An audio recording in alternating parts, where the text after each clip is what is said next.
个城市举行繁华游行。总部位于德国科隆的伊斯兰社会民族观念组织的领导下，在世界各地多个城市的中国使领馆前举行示威和发表声明，以抗议中国在东突厥斯坦的人权侵犯。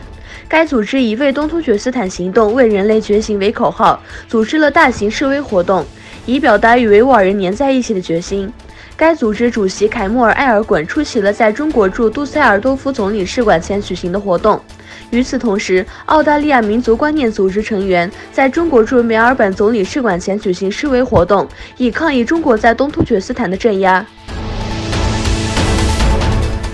穆斯林孩子强迫吃猪肉，父母被关在再教育集中营的儿童与家人分开。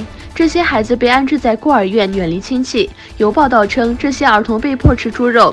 这些儿童住在高度安全的设施下，必须遵守像军事纪律那样的铁纪律。据新亚洲报道，有1岁至6岁儿童被拘留的设施内，孩子们只接受汉语教育，必须讲汉语、吃猪肉、穿汉族传统服装。中国外交部表示，中国对美国退出中程核力量协定感到遗憾，并敦促美国和俄罗斯通过建设性对话解决分歧。外交部发言人耿爽在书面声明中表示，美国退出中程核力量协定，中方对此表示遗憾。公开做出威胁，是该结束的时候了。美国将根据委内瑞拉自称为临时总统的胡安·瓜伊多的要求，向该国提供人道主义援助。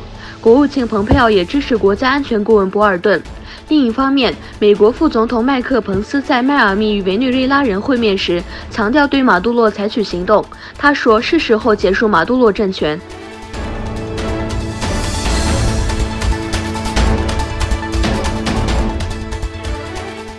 乌兹别克斯坦给45国公民免签证。